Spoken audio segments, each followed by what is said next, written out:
It's disgusting to think I have to marry a black man like him. She whispered that thought to herself, right as she lay in the arms of the man she was about to call her husband. And he, Carol Smith, only smiled gently because he would never know that the woman he loved looked down on his background so deeply. New York City never sleeps. But tonight, every shimmering chandelier on the rooftop of the Ritz-Carlton Hotel shone for one thing, one person, Carol Smith, the first black CEO of CarolNet, a $900 million medical technology corporation, officially went public with his relationship with Helen Harrington, and more than a couple. They became a media symbol of America. He wore a black tuxedo like he was born to lead. She wore an ivory silk dress like she was born to be admired. The press couldn't take their eyes off their cameras.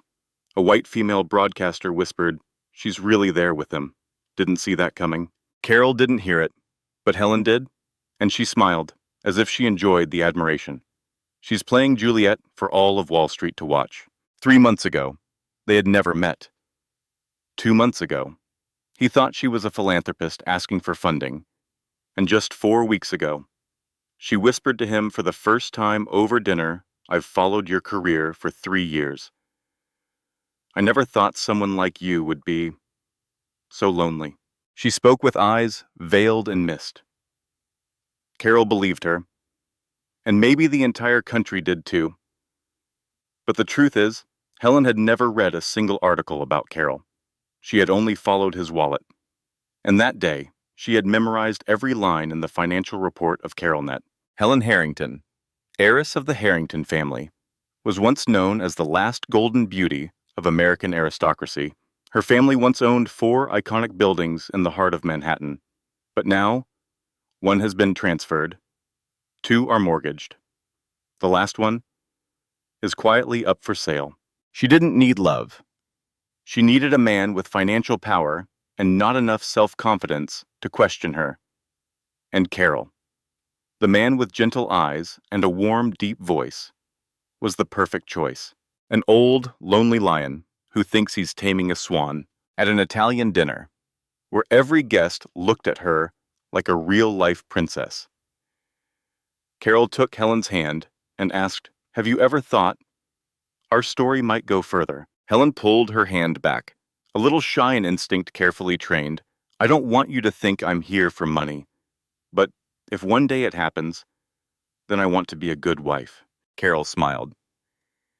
He had never thought there would come a day he could speak to a woman like her, someone who made the world pause every time she entered a room.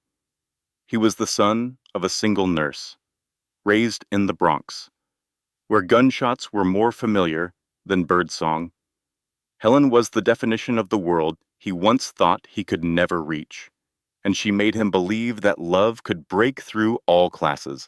Meanwhile, somewhere else on the top floor of a building owned by Neurowave, Jasper Vane was looking down at a secret CCTV screen. Where Helen was seen entering Carol's penthouse, Jasper smiled faintly. "She's good." An assistant beside him whispered, "Do you really think she can pull all of CarolNet's shares out?" Jasper exhaled a cloud of smoke, eyes still fixed on the screen. I'm certain." Carol had no idea. He was sitting on the sofa, listening to Helen talk about how she once dropped out of law school because she didn't want to live according to her family's expectations. She spoke in a soft, husky voice, her fingers unconsciously tracing circles on the back of his hand. "You know?" She paused, gently biting her lip. "If I were a pragmatic woman, I would have chosen a white billionaire, but I couldn't do that. I chose the man who makes me feel safe." Carol tightened his grip on her hand. He didn't know that at that very moment. Inside Helen's handbag, a USB drive containing all the confidential files of CarolNet stolen from his laptop was ready to be handed over to Jasper. A copy of the future had just slipped away from its rightful owner. The next day, Carol took Helen to meet his mother. His mother, Dorothea Smith, was the strictest woman he had ever known. But with Helen, she became reserved. There was something in her eyes that made Helen feel completely seen, not frightened. but certainly not trusted either. During the meal, she asked directly, "What do you think about becoming the daughter-in-law of a black family?" Helen smiled gracefully. "I think it's an honor, and I believe that love knows no color." Carol looked at his mother, as if to say, "See?" But Dorothea said nothing. She simply looked at Helen for a long time, then gently set her spoon down. "Your mouth says so, but I hope your heart is as colorful as your words." That night, Carol took Helen home. He held her longer than usual. When she stepped into her private hotel room, the tiny battery-sized camera inside the bracelet Jasper had given her recorded every movement Carol made, from his safe's password to the documents he left on the table. Helen opened her laptop, copied all the footage, and sent it. A message popped up from Jasper Perfect. "You're doing amazing." Helen smiled. She lay back on the bed, rewarding herself with a glass of red wine. "Once I marry him, he'll have nothing left. And I won't ever need to carry that Smith name again." Carol, on the other side of the city, was writing an email to his personal lawyer. In the letter, he requested the setup of a new trust fund to transfer 25% of CarolNet's shares into it as an engagement gift for Helen. When a man truly loves, he doesn't count, but the one receiving always does. 4 days later, Carol officially proposed to Helen on stage at a medical event. The press called it the proposal of the century. Helen cried. Real tears, but no one knew why. Maybe she cried because she knew that if she kept acting for just 3 more weeks, the entire $900 million empire would be hers. Carol offered the ring. She wore it. And on the other hand, the smartwatch buzzed gently. A new message from Jasper. "Tomorrow night. Bring the second USB. I'll be waiting in the basement." The diamond ring on Helen's finger sparkled under the flashes of hundreds of reporters. But in her eyes, a different kind of light truly ignited. A light called victory. After the engagement ceremony ended, Helen said goodbye to Carol with a brief kiss and a sweet whisper, "I will always be your woman, Carol." And as she turned away, her expression changed. The gentleness vanished. Her eyes turned sharp, cold as a blade, under the moonlight. That night, Helen left the Hilton Hotel and got into a waiting Rolls-Royce. The driver said nothing. She didn't need an address. They knew this route all too well. The car stopped at an underground garage beneath an abandoned building, a temporary base Jasper had rented from a shady real estate broker. Inside, Jasper sat waiting in an armchair, swirling a glass of wine, his gaze colder than any steel. Helen walked in. "Here's the USB. It includes a scanned copy of the new financial agreement Carol plans to sign next week." Jasper received it as if holding a scepter. "You're a true artist, Helen." She smiled softly, then took off her high heels and walked barefoot to the sofa. "Just remember who's painting this picture. Without me, he wouldn't hand over a single cent." Jasper stepped behind her, leaned close to her ear. "I haven't forgotten, but you'd better not forget either. If Carol gets suspicious, we both die." Helen turned to face him. She wasn't afraid, only contempt filled her eyes. "Don't worry, he's still planning to take me home to meet his old school friends. A black man with foolish dreams." Carol, at that moment, was standing by the window of his penthouse, holding a glass of wine but not drinking, watching the city lights reflected on the glass. He thought about what Helen had said, "I don't believe skin color defines love." He had once been deeply afraid that someone like her, with all the radiance and lineage, could never understand someone like him. But then she came, embracing the scars of his past as if they were badges of honor. He didn't know that all of it was a costume she chose to fit perfectly with his loneliness. Helen continued playing her role. She took Carol to visit the old Harrington family home, a worn-down French-style mansion, refurbished with candlelight, wine, and portraits of ancestors hanging across the hallways. Carol looked around, moved no matter what happened. "You've kept your roots." Helen held his hand, eyes misty, "Because now I have you." You are my home, but that house was currently mortgaged to a Swiss bank. And those ancestors of Helen, if they ever rose from the dead, would never allow a black man to sit at the family dining table. One day later, Helen participated in an exclusive interview with the American Legacy magazine. She was described as the first woman of aristocracy to cross racial lines to be with a black CEO. Her quote became the headline, "I don't love skin color, I love a soul." The internet exploded. Twitter ignited in heated debates. Some praised her as the ideal white ally role model. Others called her the queen of opportunists. Helen didn't care. She sat in the hotel lounge, opened her wristwatch, and checked the recording. It captured the sound of Carol's laptop keyboard. The attached file was a draft of Carol's new will. Adjusting inheritance terms in the case of legal marriage, just one signature, and she would become the richest widow in America, even if the man was still alive. That night, Carol brought Helen to meet his college friends, a group of black, white, and Asian individuals who had once shared couches with him, helped him build his first tech platform from a rented garage. Everyone liked Helen. Everyone believed in the way Carol looked at her. While Carol was busy grilling outside, Helen stepped into the kitchen with Tina, the girlfriend of Marcus, Carol's best friend, Tina, being sharp, tilted her head and asked quietly, "Do you really love Carol?" Helen smiled faintly and didn't answer right away. She took a sip of wine, then softly said, "I love how he makes me feel like I don't have to try. Even if I do nothing, he still thinks I'm everything." Tina froze. It was unclear if that was a compliment or contempt. Outside, Carol stood by the railing with Marcus. "What do you think of Helen?" Marcus nodded. "She's smart, beautiful. Most importantly, you actually seem at peace." Carol smiled.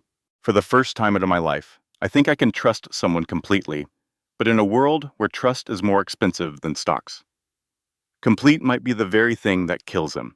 3 days later, Helen secretly met Jasper at a private dock. Jasper handed her a plane ticket. "The day after the wedding. Take this flight. Go to Europe first. I'll handle all the payments through the Luxembourg bank." Helen frowned. "You're not going with me." Jasper, "No. I'll go later, if we leave together. It's too risky. You're the legal wife.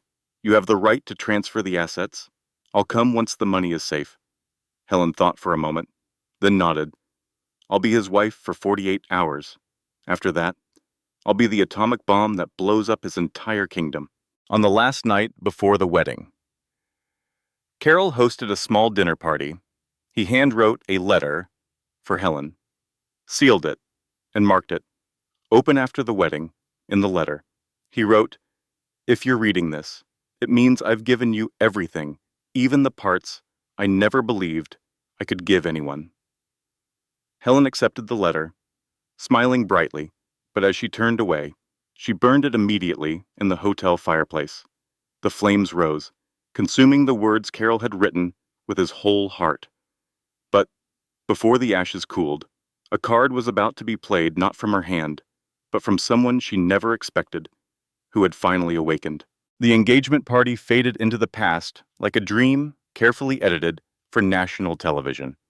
But the wedding, that was the feature film Helen and Jasper had been scripting for months. The final scene, Helen would vanish on a private jet, taking with her nearly half of CarolNet's shares, and signing over asset transfer rights to her legal representative, Jasper Vane. But there was one thing they didn't know: the audience had never seen the full script. Someone else was quietly rewriting the ending. The pre-wedding gala was held at the Museum of Modern Art. The rooftop was transformed into a luxurious reception hall, where Dom Perignon was poured non-stop and Mozart's symphonies guided every step into the world Helen now considered her future kingdom. Helen emerged like a true queen, in an off-shoulder white gown adorned with real diamonds, custom designed by a French brand no one dared to name without 8 digits in their bank account. Every step she took triggered a burst of flashing cameras. She walked beside Carol. He held her hand firmly, proudly. She whispered into his ear, "Tonight is ours, isn't it?" Carol smiled. "Everything I have is yours." Before the eyes of more than 200 powerful guests, from tech CEOs and high-level politicians to global media representatives, Carol stepped onto the stage and raised his glass in a toast. "I'm not good with fancy words, but Helen, you've given me something the world never has, a place where I can just be myself without having to fight." The audience was moved. Some teared up. Helen smiled, as if her emotions were overflowing too. But deep in her mind, she was only counting down the hours until the moment she would sign to withdraw the shares. After the speech, Helen excused herself backstage, citing a need to adjust her dress. In truth, she stepped into a small conference room downstairs, where Jasper was waiting. He wore a tuxedo, not to be seen, but to stay hidden. All the transfer data is ready. As long as he signs the marriage license and power of attorney contract tomorrow morning, we'll have everything. Helen nodded. But this time, something strange flickered in her eyes. "Do you trust me? You're Helen Harrington. I can trust you." Until there's no one left to trust. Back at the gala, Helen was stopped by Tina, Marcus's girlfriend. Tina spoke softly. "I'm sorry. I can't ignore my instincts. There's something off about you. Carol doesn't deserve someone who's not genuine." Helen tilted her head, her smile still perfectly in place. "Who do you think I am?" Tina didn't answer, but in her eyes was a fire Helen had never faced before. Not jealousy or disdain, but a warning. An hour later, as the guests began to leave, Helen wandered through the exhibition. Standing before the painting, The Disintegration of Memory, an abstract oil piece, she whispered, "Just like him, a whole life trying to hold on to something beautiful, only to end up fooling himself." She didn't know that on the other side of the gallery wall was a temporary surveillance room. Carol stood there, eyes unblinking, not because of what she said, but because she didn't know she was being recorded. It wasn't the smartwatch that had been compromised. It was the hidden microphone embedded in the earrings Carol had personally gifted her 3 days ago. The next morning, the wedding took place at a historic church in the heart of Manhattan. The entire street was blocked off. A fleet of TV drones hovered like a cloud of metal in the sky. Helen wore a white wedding gown with a 10-meter train, escorted by a line of bridesmaids with blonde hair and blue eyes. Carol, in a classic black tuxedo, stepped forward under thousands of watching eyes. The pastor asked Carol Smith, "Do you take Helen Harrington to be your wife, to love and to cherish, for richer or poorer, in sickness and in health, for all the days of your life?" Carol responded instantly. Without hesitation, "I do." The audience erupted in applause. And then, it was Helen's turn. The pastor asked Helen Harrington, "Do you take Carol Smith, with all—" Helen smiled, ready to speak. Then suddenly, the massive LED screen behind the altar began to flicker. No one knew what was happening. The lights dimmed. The wedding music stopped. A video began to play. Helen stood frozen. On the screen was a scene in the hotel room, where she whispered to Jasper, "A black monkey, with delusions, will drain him dry before he even realizes." The entire church fell into silence. Dorothea, Carol's mother, sitting in the front row, went stiff. Tina turned her face away, but tears streamed down. Helen turned back, pale. What is this? Who did this?" Carol turned to her, calmly, and whispered into her ear, "This is your wedding, right, but you're not the bride." Helen didn't yet know. That video was only the beginning. On stage, the screen changed footage of her handing the USB to Jasper, then the moment the plane ticket was passed, then the offshore bank account. One piece of evidence after another appeared. Murmurs spread like wildfire. Some guests began filming, Others left. The media live stream was cut off abruptly. Jasper had already disappeared from the guest seats, but as he stepped out the church gates, two FBI agents were waiting. Mr. Jasper Vane, you are under arrest for conspiracy to commit financial fraud, money laundering, and cross-border asset manipulation. Helen collapsed to her knees at the center of the aisle. No applause, no pitying stares. Carol didn't say another word. He simply bowed his head and quietly stepped off the stage, leaving her under hundreds of stunned gazes. 1 hour later, every video had gone viral on social media. The hashtag #BlackCEORevenge hit #1 nationwide. Helen didn't remember how long she had sat in that sterile, white room. All she knew was these four walls. Had no stage lights, no photographers, no Jasper, no Carol, and no escape. The lights flicked on, followed by a soft creak of the door. A white man in a gray suit stepped in. No name tag, no folder in hand, but his gaze and posture left no doubt. He didn't need to prove his authority. I'm Agent Collins. We have a lot to discuss. Helen crossed her arms, sliding back into her chair. Trying to regain her usual poise.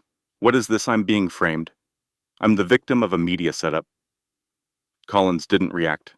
He pulled from his coat pocket a file containing offshore banking records from Luxembourg. Along with it, photos of Helen handing the USB to Jasper at the dock, and a decrypted email excerpt from Neurowave's private server, push him into marriage, drain the shares, then end it. We'll erase the trail within 3 days. Helen trembled slightly, then chuckled. My lawyer will, Collins interrupted, for the first time showing any expression. You won't need a lawyer. If you sign this. He slid an agreement in front of her. Helen looked down, cooperation agreement full disclosure, on Jasper Vane in exchange for reduced prosecution. But Helen had worked with Jasper too long to not know. Men like him never let betrayal live past a week. Somewhere else, on the top floor of CarolNet headquarters. Carol sat alone. Behind him was a glass wall overlooking the entire city, a city that once cheered for him. Then threw stones when he failed, and now stood up applauding as if it had never doubted him. Marcus walked in, placing a cup of coffee down. Haven't slept for 3 nights. Now's finally the time to sit down. Huh? Carol didn't turn around. Everyone thinks I'm the victim who got deceived. They don't know. I started suspecting long before the proposal. Marcus raised an eyebrow. Since when Carol turned back, his gaze was deep and sharp, no longer showing the traces of a man who once loved Helen like a religion. Since the first time she met my mother, and her hands didn't shake, 3 months ago, Helen had dinner with Carol's family. Dorothea, always cautious, showed a flicker of unease when Helen spoke about charity work in Africa. After the meal, she told Carol privately, women who truly care don't say, I don't care about money. They just don't say anything at all. Back in the present, Carol picked up his phone. On the screen was a missed call from Tina. He answered. Tina spoke immediately. Without hesitation, I just saw Helen texting someone outside the FBI. Some of Neurowave's satellites are still active. They're tracking her. If she gets silenced before she talks. Carol tightened his grip on the phone. I understand. Plan B begins. Plan B wasn't defense. It was a direct strike into the one place Jasper thought no one would dare touch.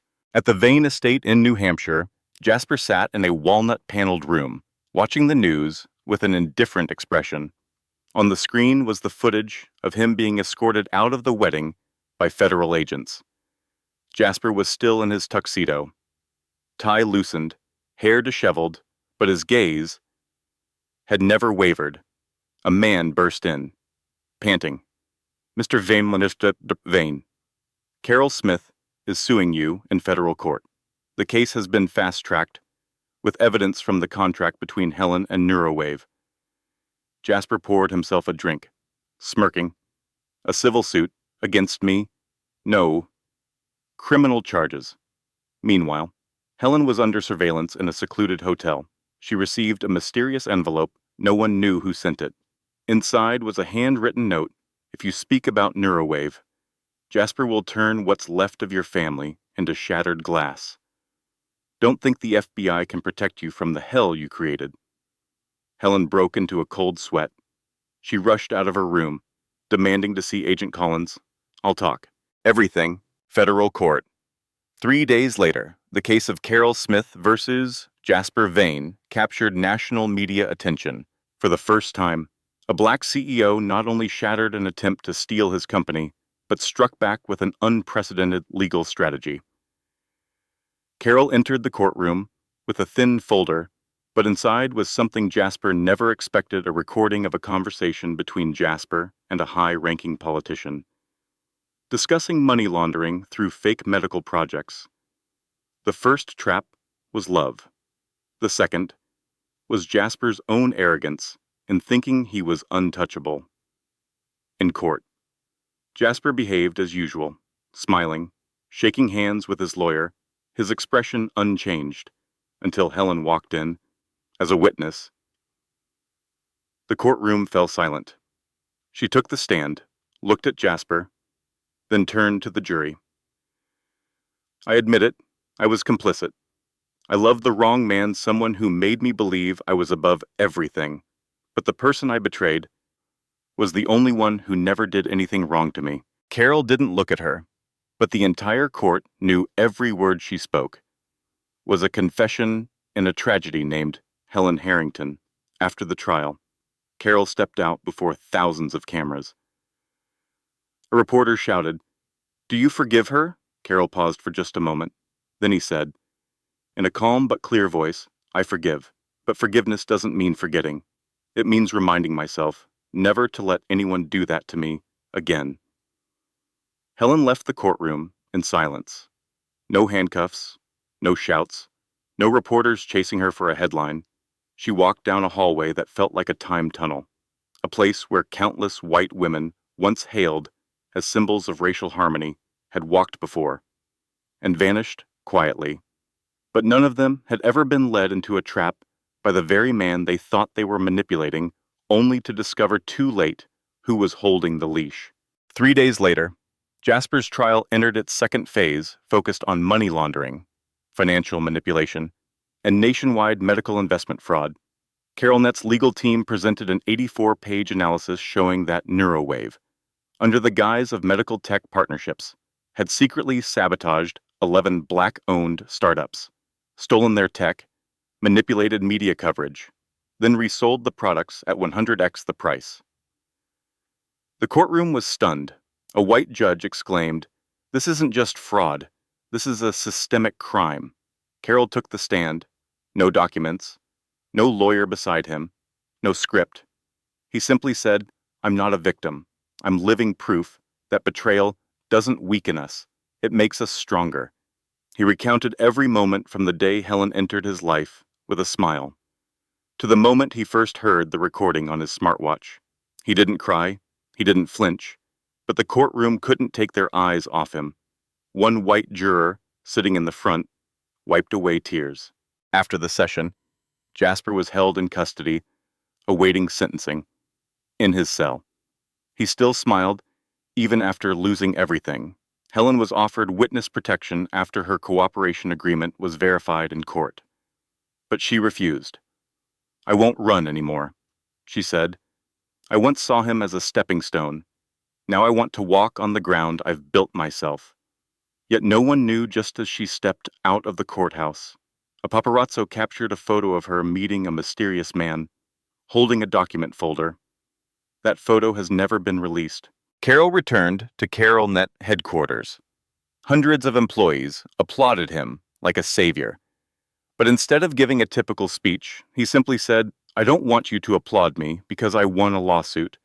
I want you to remember we are the first medical company to sue a corporation for covert racial discrimination and win after that." He announced a new fund, Genesis Lab, a venture fund for black inventors who had been denied funding by major institutions. Every good idea would be funded 100%, no repayment required. And Genesis was Carol's way of declaring this isn't the end, but a new beginning. 1 week later, Carol received an anonymous letter. Inside was a photo of Helen leaving a hotel with a strange man and a handwritten line, "Revenge is never just a one-time thing." Carol placed the photo on the table. Silent. But he didn't burn it. Didn't get angry. He just remembered. Because he knew people like Helen, or those behind her, always wore layers of masks. And sometimes, revenge doesn't end with a verdict, but with a lifelong awakening. He stood on the rooftop of the company. Looking down at the city, Marcus appeared behind him, holding 2 bottles of beer. "You think she'll come back?" Carol didn't respond right away. He just popped open the cap and sighed, "I don't know. But if she does, I'll be waiting. Waiting to forgive, no. Waiting to watch her fail again." And on the other side of the city, a woman in a white coat was stepping into a small studio, where a new plan was being drawn up under a different name. But the face still Helen. The room was dim, lit only by a soft blue glow from the large screen at the center. Helen didn't need Jasper anymore. She had learned enough from betrayal to know this time. She wouldn't put her fate in anyone else's hands. Meanwhile, Carol stepped into a conference room at Genesis Labs' new headquarters. On the wall were photos of the newly funded startups, a company producing low-cost breathing aids for black children in Detroit, a group of Harlem students developing AI for early skin cancer diagnosis and darker skin tones. Carol studied each name, each face. "None of them will ever have to feel doubted because of their skin color," he said. Marcus, sitting beside him, smiled lightly. "You're turning revenge into healing." Carol just nodded. "What hurts us most is also what we can turn into our strongest weapon." But elsewhere in the tech world, a news leak surfaced. A new medical company called Orchid BioWare had just raised $200 million in early-stage investment led by a mysterious female CEO. As a blurred image of the CEO appeared, someone in the CarolNet office chuckled. "Looks a lot like Helen." Carol turned away, saying nothing, but his hand was clenched tighter than usual. Helen walked in, her hair cut short, her entire style transformed. She no longer wore elaborate, high fashion. Instead, a cold gray blazer, high-collared shirt. She was now Elena Harrow. A new name, new records, new passport. But her eyes, still the same. "I once dropped the crown. This time, I'll build an entire kingdom no one dares to touch." She didn't know that among her technical team, there was someone secretly funded by Carol. Carol was in a laboratory. In front of him stood a young student named Aisha. Once denied every scholarship because she lacked a recommendation letter from a prestigious school, now she was lead developer for a genetic AI diagnostic system. If one day, the person who once hurt you comes back, wearing a new face, what would you do? She asked. Carol looked at her for a moment, then replied, "I don't call them out. I don't kill them. I wait for them to reveal themselves." Aisha chuckled. "A very ethical strategy." Carol nodded softly. "I don't kill snakes anymore. I seed the maze and release the white mice." 1 week later, at a global startup conference in Lisbon, Orchid BioWare, posing as a biotech firm using blockchain to manage vaccine supply chains, presented its new project, ImmuneIQ. Helen, now under the alias Elena Harrow, stepped onto the stage, radiating confidence colder than steel. She spoke as if she had never failed, as if Carol never existed. Then, during the Q&A, a person from the audience raised a hand. "Did your project reference anything from CarolNet's GenOS invention?" She froze for just a fraction of a second. "No, I never did." "Strange. Because your immune match algorithm is 87% identical to the old GenOS. And from the very last row, Carol stood up. His face is calm, but his eyes made one thing clear. The game had begun. Helen returned to her hotel room and threw her phone onto the bed. She didn't understand what was happening. Then an email arrived. No subject, no sender, just one line of text, the first time. I let you choose how to leave. This time, I'll choose where you end. Carol was no longer a man trying to protect an image. He was a man who had lost everything and rebuilt from the ashes at this point. He didn't need anyone's belief, didn't need applause. He only needed justice, the kind that doesn't get printed on the front page. That night, Carol sat in a closed meeting room with his team of lawyers, AI specialists, and financial investigators. He drew a diagram on the board, an outer ring investment network leading directly to Orchid BioWare. Step 1. Prove she reused the old algorithm. Step 2. Prove the funding was raised based on stolen intellectual property. Step 3. Let her shut the door from the inside. Marcus shook his head. Aren't you tired? Carol replied without blinking. Other people might forgive, but I can't forgive myself if I let it happen again. Then an internal email leak from Orchid BioWare surfaced. Among the documents was one titled The Siren Plan, collecting medical data from developing countries under the guise of free research. The entire global health industry was shaken. News of the Siren Plan exploded like a bomb in the medical tech world. On Twitter, hashtags like hashtag DataThief, Helen Reborn, and hashtag Smith Knows trended within hours. An anonymous CEO from Silicon Valley tweeted, "You can change your name, but the shadow of Carol Smith is something you'll never shake off." Helen, now going by Elena Harrow, sat in her Orchid BioWare headquarters in Singapore. Her eyes fixed on the screen, rereading every comment, every analysis article. But the more she read, the clearer it became. A certain tone, a certain language. Only one person had ever spoken to her that way. And he had never struck, without warning. At exactly 11:37 p.m., Helen's phone rang. Unknown number. She picked up, said nothing. Carol's voice came through steady, like footsteps in the dead of night. You once said you'd leave me in ruins. Now I'll show you what it means to burn down to the soul. She wanted to lash out but choked. You have no evidence. You're bluffing. Carol paused for a few seconds, then said, I don't need to prove anything. I just need the world to believe. You're worth doubting. 2 days later, the 3 main investment funds withdrew from Orchid BioWare. Next came a series of emails from vaccine distributors requesting audits of their data privacy protocols. Then, the fatal blow, a former neurowave engineer publicly admitted that Helen had stolen the GenOS algorithm and was now repackaging it under blockchain at Orchid, in Carol's office. The legal and media advisory team watched the emergency live stream from Orchid BioWare.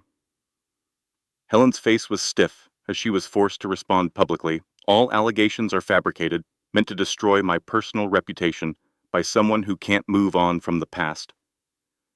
Carol stood up and turned off the screen.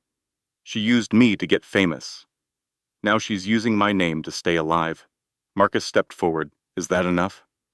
Back when Helen and Jasper were still partners, a massive dataset from a nonprofit medical project in Kenya had been stolen. Carol knew this, but he hadn't presented it in court. He saved it as his final ace, not to prosecute her, but to collapse global trust in any system she touched. Carol held a secret meeting with WHO officials. He presented a list of 47 duplicated data points in the encryption structure between Helen's ImmuneIQ and the Kenya Charity Project. If verified, developing nations will launch a collective lawsuit against Orchid BioWare. She won't be able to operate in any jurisdiction. The WHO representative stared at him. You want to destroy her completely? No, Carol replied. I want her to self-destruct. Meanwhile, Helen was stretched to her breaking point. She summoned her legal, PR, and investment teams, but one by one, they began pulling out. An investment partner spoke up during a Zoom call. "We believe in technology, not in scandal. Good luck." Then the screen went dark. Helen screamed, "We are the future of medicine. They need us." A young employee, someone she had shouted at just last week, stood up. "No, they need trust, and you've burned it all." Helen sat alone, under dim lights, holding an old photo, she and Carol at the beach, back when their smiles were real. She whispered, "If only I hadn't chosen the shortcut." A message arrived from an anonymous account. "No address, the price of shortcuts is a life that never stops running." Carol, along with the Genesis Lab team, hosted an international summit, AI and Equity, in healthcare, announcing the open-source release of GenOS, free to all healthcare startups across Africa and Latin America. In his keynote speech, Carol said, "When we're betrayed, don't make betrayal your justice. Use it as fuel to break old systems and rebuild fairness from the root." The auditorium rose in thunderous applause, but in the crowd, one woman in a wide-brimmed hat remained still. She didn't clap, her eyes locked onto Carol's, like a ghost of the past, unwilling to fade. Helen or Elena Harrow left the auditorium in silence. The spotlight from the stage behind her still blazed brightly, but on her face, darkness had long since settled. She didn't cry, didn't tremble, but something inside her had cracked. Not her career, but the ego she once believed was untouchable. The next morning, Orchid BioWare issued an official statement. CEO Elena Harrow will temporarily step down from her executive role to allow for an independent investigation. The press captured photos of her exiting the building through the back door, wearing a wide-brimmed hat, no makeup, no bodyguards, nothing like Helen from before. To the media, this was a sentence delivered without a courtroom. In a rented apartment near the New Zealand border, Helen sat alone, staring out at the sea.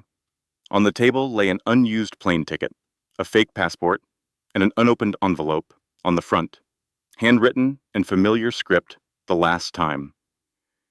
She opened the letter, her hand trembling slightly. Inside was a photo of Carol, standing beside a young brown-skinned girl, handing her a scholarship. On the back of the photo, just one line, "These are the ones I'll spend the rest of my life serving, not retaliating against you." And that was the moment she realized she hadn't lost because she got caught. She lost because Carol never tried to destroy her. He simply chose to never let her hurt anyone again. Meanwhile, Carol returned to the Bronx, where he grew up.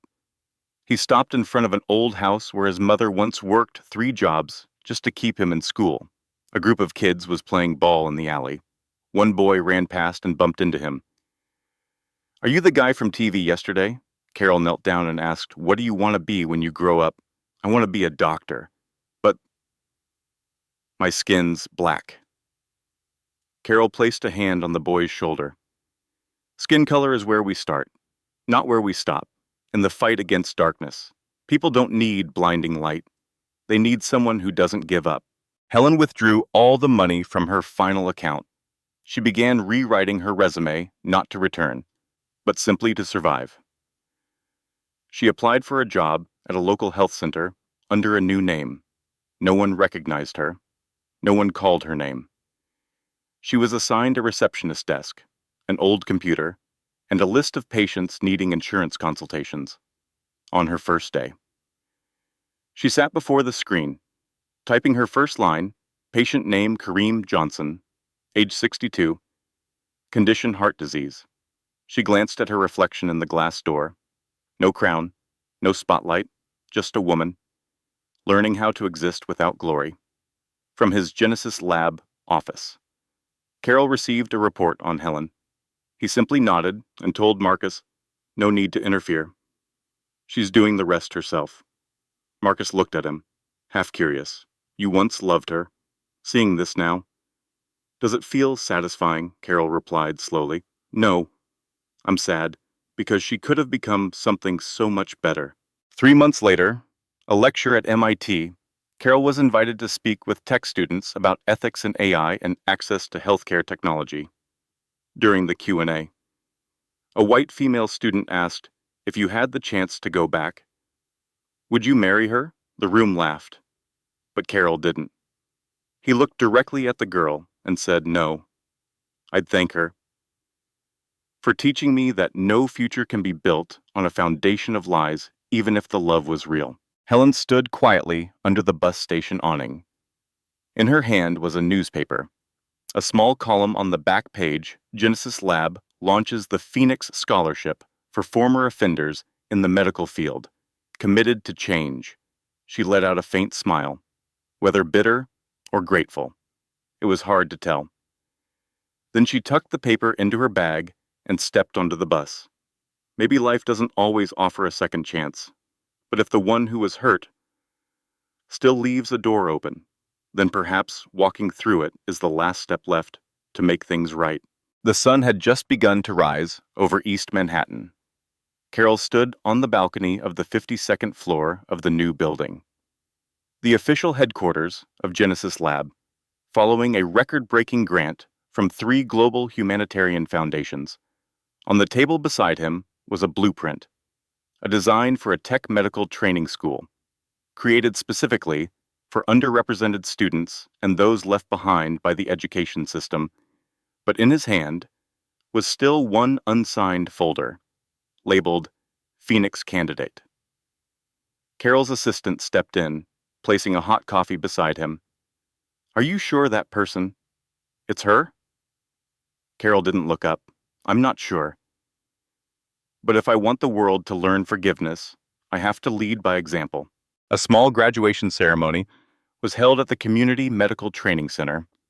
Among the 23 who received certificates was a woman with short hair, unrecognized by anyone, silently receiving her diploma under the name Rachel Monroe. Carol was there, no speech, no appearance on stage. He stood at the back row and gave a quiet nod. Helen glanced, just for a second, but it was enough to know who had signed the final approval. 1 year later, at the annual Healthcare Without Borders event in Geneva, Carol was honored with an international award for his dedication to building a sustainable global health system. In his speech, he didn't mention technology, didn't mention funding.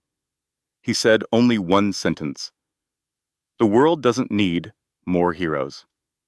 It needs people who once failed and chose to change." The entire hall rose in applause.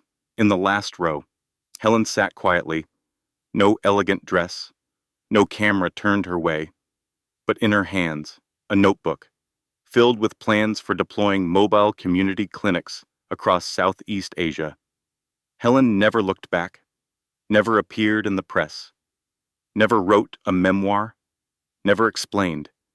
She simply lived, under a different name, working at mobile health stations, helping people who couldn't afford treatment, and for every patient she asked, "Do you believe everyone deserves a second chance?" And with every nod, she healed a little more of herself. One early spring day, Carol sat on the steps of the new medical school. Beside Marcus and Tina, the school bore the name of his mother, Dorothea Smith Institute of Health and Technology. It had just welcomed its first class of 60 students, Black youth, immigrants, and formerly incarcerated individuals. Tina asked, "Do you think, after everything, she really changed?" Carol closed his eyes and took a deep breath. "I don't need to know. Because this time, I don't need her to be anything. I just need her not to hurt anyone else." Marcus laughed. "That's a kind of forgiveness, as cold as revenge." Carol looked up at the sky. "No. Forgiveness is what lets me move on. And then they have to find their own path."